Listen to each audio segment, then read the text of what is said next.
सर्वमंगल मांगल्ये शिवे सर्वार्थ साधिके शरणे त्र्यंबके गौरी नारायणी नमोस्तुते। जय माता दी। नवरात्रि की अष्टमी तिथि को देवी महागौरी की पूजा होती है। देवी महागौरी के समस्त वस्त्र एवं आभूषण श्वेत रंग के हैं। इनकी 4 भुजाएं हैं। इनके ऊपर का दाहिना हाथ अभय मुद्रा में है और नीचे वाले दाहिने हाथ में त्रिशूल है। ऊपर वाले बाएं हाथ में डमरू तथा नीचे का बायां हाथ वर मुद्रा में है। माता गौरी का वाहन वृषभ यानी बैल है। अत्यंत शांत रहने वाली माता गौरी की उपासना से भक्तों के सभी पाप, संताप और दुख स्वयं ही नष्ट हो जाते हैं। इनकी उपासना के लिए श्वेते वृषे संरूढ़ा श्वेताम्बरधरा शुचि महागौरी शुभम दधान महादेव प्रमोददा मंत्र का जाप कर सकते हैं अथवा माता महागौरी का मस्तिष्क में ध्यान कर इनके बीज मंत्र श्री क्लीम ह्रीम वरदाय नमः का जाप किया जाता है। इनकी साधना से अलौकिक सिद्धियां प्राप्त होती हैं। असंभव से असंभव कार्य भी पूर्ण हो जाते हैं। इसके अतिरिक्त ओम ऐं ह्रीं क्लीं महागौर्ये नमः मंत्र का भी जाप किया जा सकता है। दुर्गाष्टमी के दिन देवी सूक्त, प्राधानिक रहस्य, वैकृतिक रहस्य, मूर्ति रहस्य, क्षमा याचना, माता की आरती, माता की स्तुति की जाती है। इन सबके अतिरिक्त इस दिन सिद्ध कुंजिका स्त्रोत का भी पठन या श्रवण किया जाता है। आज की इस वीडियो में हम इन्हीं विषयों का रसपान करेंगे। तो चलिए शुरुआत करते हैं देवी सूक्त से। देवी और महादेवी को हमारा नमस्कार है। शिवा को सदा नमस्कार है। प्रकृति एवं भद्रा देवी को नमस्कार है। नियम पूर्वक हम लोग जगन माता को नमस्कार करते हैं। रुद्रा, रुद्र स्वरूपा, नित्या, गौरी, धात्री, ज्योत्सना, इंद्र रूपिणी और परमानंद में देवी को निरंतर नमस्कार है। कल्याण करने वाली, वृद्धि और सिद्धि देने वाली भगवती को नमस्कार है। नैऋत्य राक्षसों की लक्ष्मी देवी को नमस्कार है। राजाओं के यहाँ राजलक्ष्मी के रूप में निवास करने वाली तथा सर्वाणी देवी को बार बार नमस्कार है। दुर्गा, दुर्गपाड़ा, संसार सागर से पार करने वाली, सारा, सबकी सारभूता, सर्वकारिणी, ख्याति, विख्यात रूपिणी कृष्णा तथा धूमा देवी को सदा नमस्कार है। जो अति सौम्य तथा रौद्र रूपा है उस भगवती को नमस्कार है। जगत प्रतिष्ठा और कृति स्वरूपा भगवती को बार बार नमस्कार है। जो देवी सब प्राणियों में विष्णु माया के नाम से कही जाती है उसको बारंबार नमस्कार है। जो देवी सब प्राणियों में चेतना कही जाती है उसको बारंबार नमस्कार है। जो देवी सब प्राणियों में बुद्धि रूप से स्थित है उसको नमस्कार है। उनको नमस्कार है, बारंबार नमस्कार है। जो देवी सभी प्राणियों में निद्रा रूप से स्थित है उनको नमस्कार है। जो देवी सभी प्राणियों में शुद्धा रूप से स्थित है उनको नमस्कार है, उनको नमस्कार है, उनको बारंबार नमस्कार है। जो देवी सब प्राणियों में छाया रूप से स्थित है उनको नमस्कार है, उनको नमस्कार है, उनको बारंबार नमस्कार है। जो देवी सब प्राणियों में शांति, क्षमा रूप से स्थित है उनको नमस्कार है, उनको नमस्कार है, उनको बारंबार नमस्कार है। जो देवी सब प्राणियों में तृष्णा रूप में स्थित है उनको नमस्कार है, उनको नमस्कार है, उनको बारंबार नमस्कार है। जो देवी सब प्राणियों में शांति रूप से स्थित है उनको नमस्कार है, उनको नमस्कार है, उनको बारंबार नमस्कार है। जो देवी सब प्राणियों में जाति रूप से स्थित है उनको नमस्कार है, उनको नमस्कार है, उनको बारंबार नमस्कार है। जो देवी सब प्राणियों में लज्जा रूप से स्थित है उनको नमस्कार है, उनको नमस्कार है, उनको बारंबार नमस्कार है। जो देवी सब प्राणियों में श्रद्धा रूप से स्थित है उनको नमस्कार है, उनको नमस्कार है, उनको बारंबार नमस्कार है। जो देवी सब प्राणियों में कांति रूप से स्थित है उनको नमस्कार है, उनको नमस्कार है, उनको बारंबार नमस्कार है। जो देवी सब प्राणियों में लक्ष्मी रूप से स्थित है उनको नमस्कार है, उनको नमस्कार है, उनको बारंबार नमस्कार है। जो देवी सब प्राणियों में वृत्ति रूप से स्थित है उनको नमस्कार है, उनको नमस्कार है, उनको बारंबार नमस्कार है। देवी सब प्राणियों में स्मृति रूप से स्थित है, उनको नमस्कार है, उनको नमस्कार है, उनको बारंबार नमस्कार है। जो देवी सब प्राणियों में दया रूप से स्थित है, उनको नमस्कार है, उनको नमस्कार है, उनको बारंबार नमस्कार है। जो देवी सब प्राणियों में तुष्टि रूप से स्थित है, उनको नमस्कार है, उनको नमस्कार है, उनको बारंबार नमस्कार है। जो देवी सब प्राणियों में माता रूप से स्थित है, उनको नमस्कार है, उनको नमस्कार है, उनको बारंबार नमस्कार है। जो देवी सब प्राणियों में भ्रांति रूप से स्थित है, उनको नमस्कार है, उनको नमस्कार है, उनको बारंबार नमस्कार है। जो देवी सब इंद्रियों की और संसार भर के प्राणियों की अधिष्ठाधात्री है तथा सब प्राणियों में निरंतर व्याप्त है, उनको बारंबार नमस्कार है। जो देवी संपूर्ण संसार में चैतन्य रूप से व्याप्त होकर स्थित है, उनको नमस्कार है, उनको नमस्कार है, उनको हमारा बारंबार नमस्कार है। पूर्व समय में अपने अभीष्ट फल को पाने के लिए सभी देवताओं ने जिनकी स्तुति की थी, देवेंद्र ने बहुत दिनों तक जिनकी सेवा की थी, वह सभी मंगलों की कारणभूता ईश्वरी हमारा कल्याण तथा मंगल करे तथा सभी विपत्तियों का नाश करे। प्रबल दैत्यों से कष्ट पाकर हम लोग जिनको प्रणाम करते हैं, जो भक्ति भाव से विनम्र पुरुषों द्वारा स्मरण करने पर तत्काल ही सभी आपत्तियों को नाश कर देती है, वे कल्याणकारिणी भगवती हमारी सभी आपत्तियों को दूर करे। जय माता दी। इसके साथ ही देवी सूक्त का पाठ संपूर्ण होता है। राधानिक रहस्य। इस सप्तशती के तीनों रहस्यों के नारायण, ऋषि, अनुष्टुप छंद और महाकाली, महालक्ष्मी एवं महासरस्वती देवता हैं। शास्त्र द्वारा प्रतिपादित उत्तम फल की प्राप्ति के लिए जप में इसका विनियोग होता है। राजा ने कहा, हे भगवान, आपने चंडिका देवी के अवतारों का वर्णन किया, किंतु हे ब्राह्मण, अब उन अवतारों का मूलभूत मुख्य रूप बतलाइए। और हे द्विज, देवी के जिस स्वरूप की आराधना जिस विधि से मुझे करनी चाहिए, वह स्वरूप और आराधना करने की विधि मुझ विनीत से विधि पूर्वक कहिए। ऋषि ने कहा, यह रहस्य परम गुप्त है, अर्थात किसी से कहने योग्य नहीं है, परंतु हे राजन, तुम भक्त हो, इसलिए ऐसा कोई विषय नहीं जो तुमसे न कहूँ। सबकी आदि रूपा सत्व रज तम तीनों गुण वाली परमेश्वरी महालक्ष्मी है। वह लक्ष्य और अलक्ष्य स्वरूपा है तथा संपूर्ण जगत में व्याप्त है। हे राजन, वह हाथों में मातुलिंग, गदा, खेट और पान पात्र तथा सिर पर नाग, लिंग और योनि धारण करती है।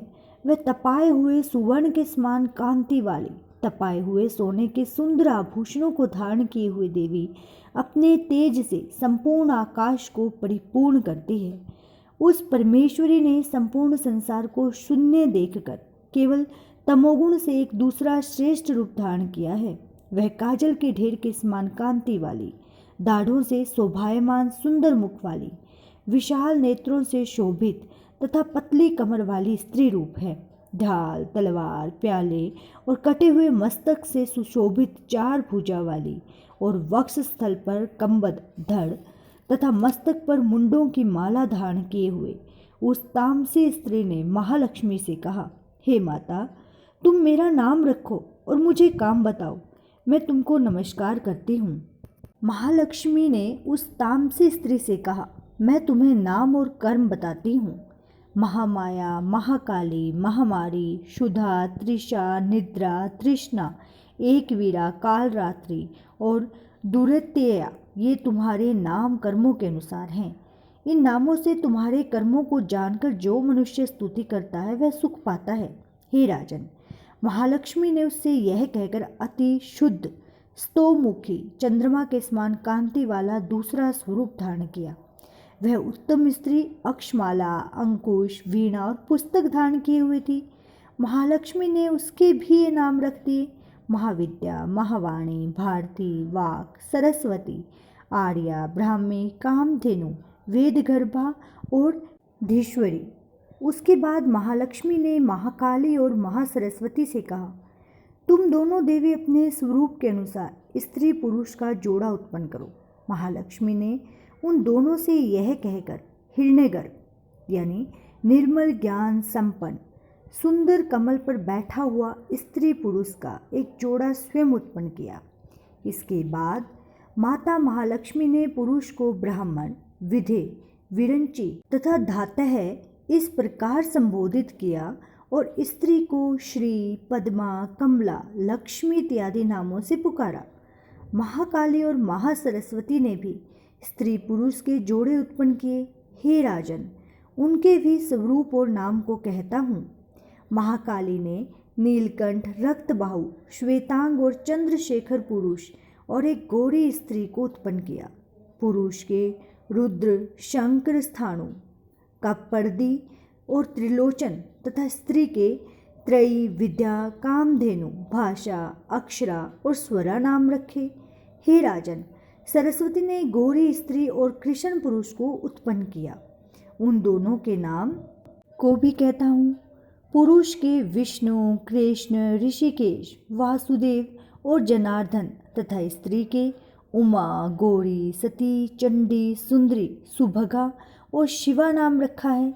इस प्रकार वे तीनों स्त्रियां शीघ्र ही पुरुषत्व को प्राप्त हो गई।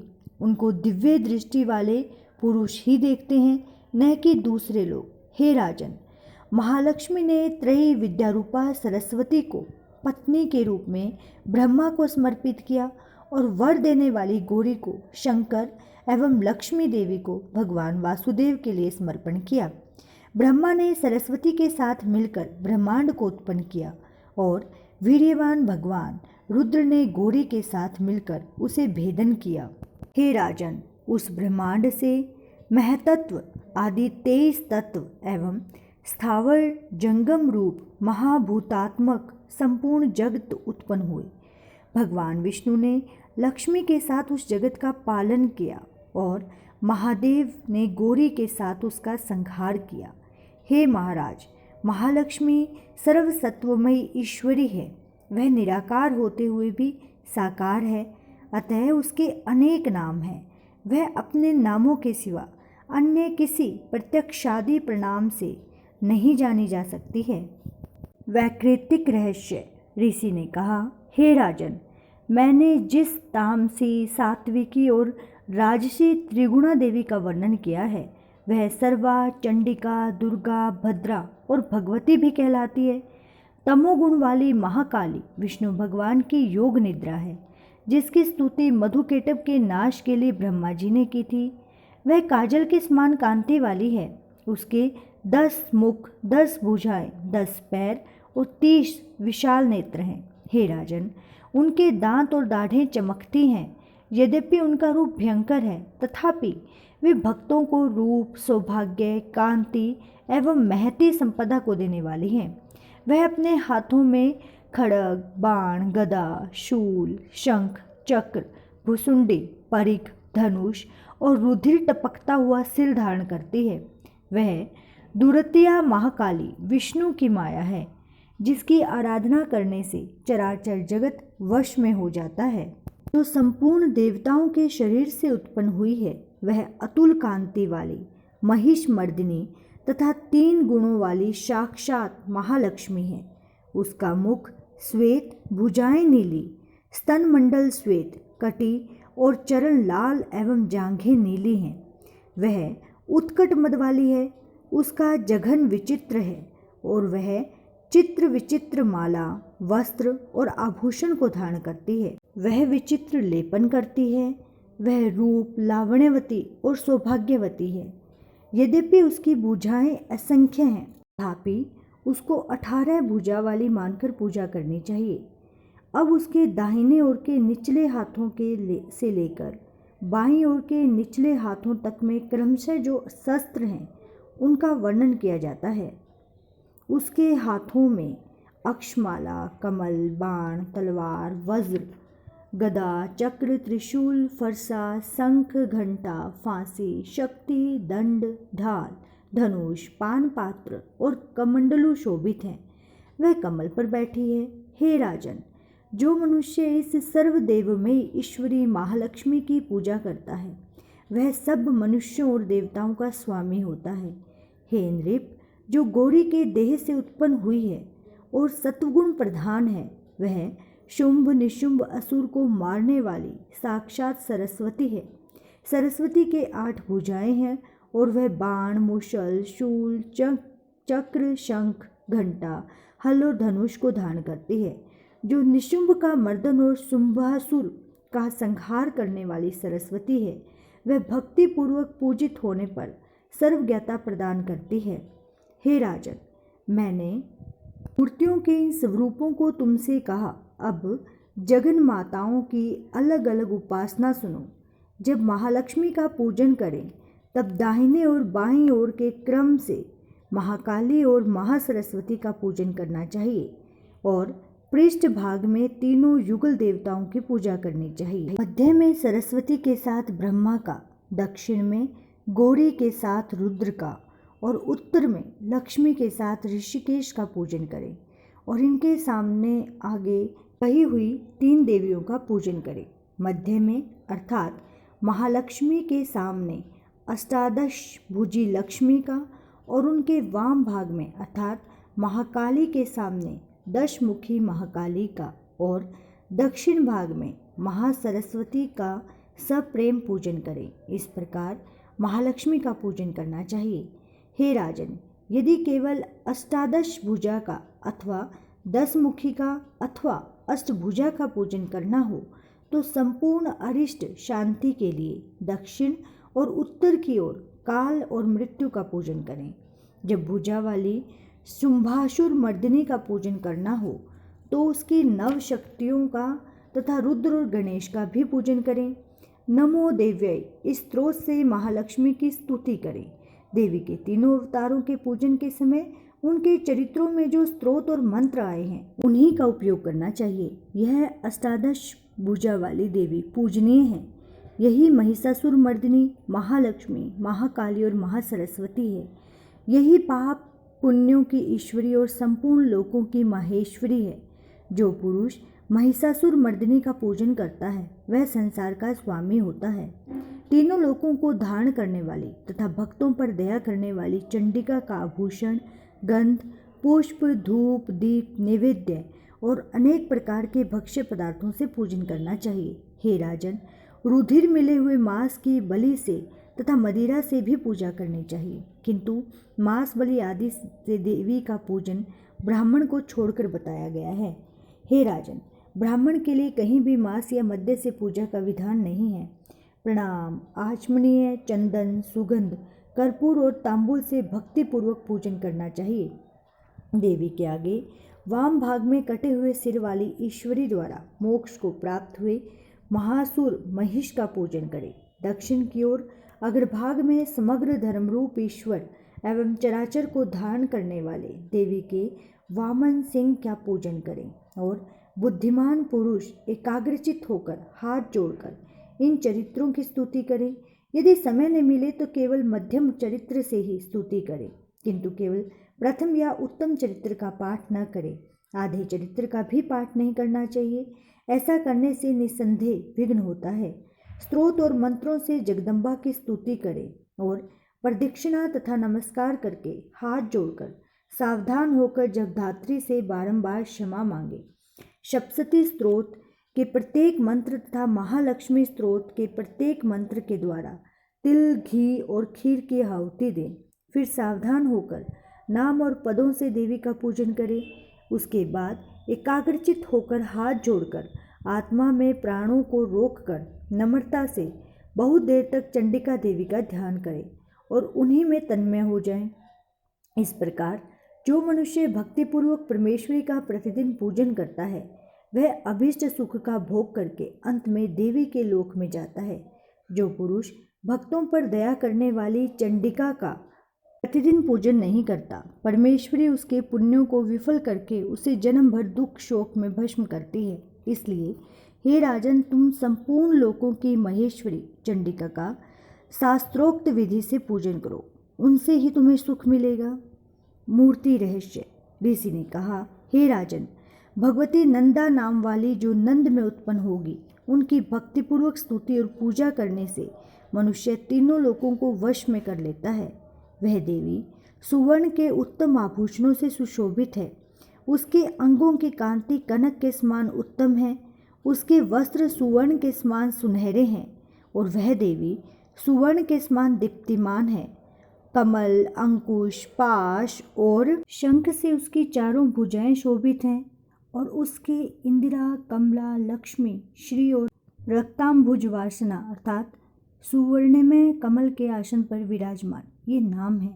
हे निष्पाप, मैंने रक्तदंतिका नाम से जिस देवी का वर्णन किया है उसके संपूर्ण भयनाशक स्वरूप को कहता हूँ। वह देवी रक्त वस्त्र, रक्त वर्ण, सब अंग रक्तमयी आभूषणों से शोभित, रक्त आयुध, रक्त नेत्र, रक्त केशावली, रक्त भयंकर, रक्त एवं तीक्ष्ण नखों वाली, रक्तासन पर स्थित तथा रक्त दंत वाली भगवती भक्तों के वश में उसी प्रकार रहती है जैसे साध्वी स्त्री पति के वश में रहती है।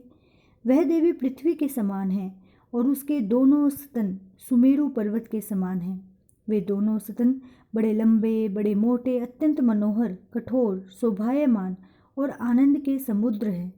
ये देवी सब कामनाओं को देने वाले दोनों स्तनों को अपने भक्तजनों को पिलाती है। देवी की चारों भुजाएं खंग, पात्र, हल और मूसल से शोभित है।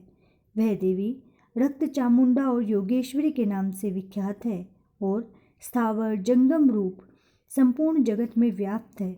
जो पुरुष भक्तिपूर्वक उसकी पूजा करता है वह चराचर में व्याप्त हो जाता है। जो पुरुष रक्त दंतिका के स्त्रोत को पढ़ता है तो देवी भी उसकी ऐसी सेवा करती है जैसे स्त्री अपने प्रिय पति की। शाकंभरी देवी का नील वर्ण है, नील कमल के समान उनके नेत्र हैं, गंभीर नाभि है और तिरावली से भूषित उनका सूक्ष्म उदर है। कड़े, ऊंचे, गोल, मोटे, समान और मांसल स्तन हैं।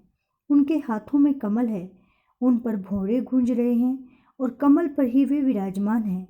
पुष्प, पल्लव, मूल और फल से युक्त अनेकों सुंदर रसों वाले, क्षुधा, तृष्णा, मृत्यु और वृद्धावस्था को दूर करने वाले शाक समूह तथा चमकते हुए धनुष को धारण करती है।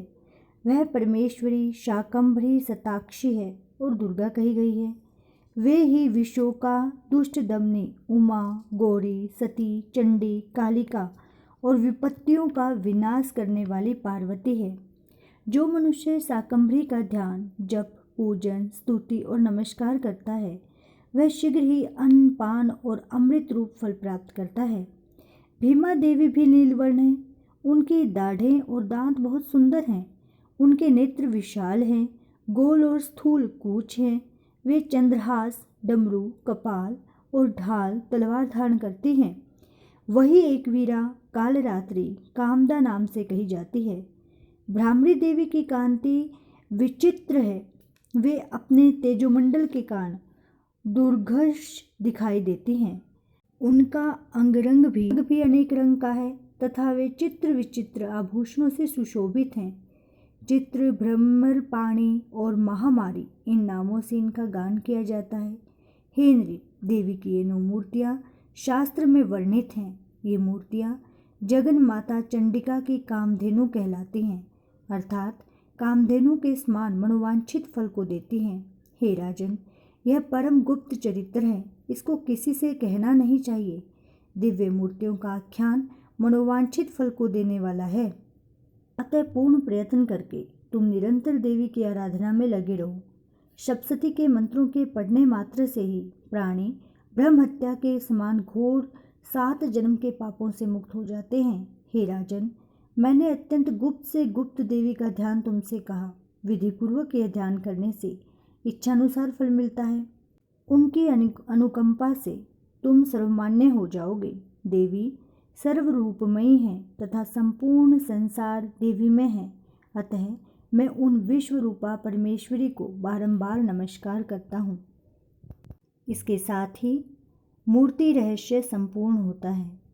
इसके पश्चात क्षमा याचना, देवी की स्तुति तथा सिद्ध कुंजिका स्त्रोत का पाठ किया जाता है।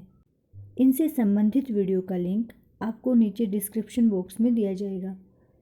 आप वहां जाकर इन वीडियो को देख सकते हैं। हमारे साथ श्री दुर्गा सप्तशती की संपूर्ण कथाओं का श्रवण करने के लिए आपका बहुत बहुत धन्यवाद। माता रानी आप सभी भगतजनों पर अपनी असीम कृपा दृष्टि बनाए। जय माता दी।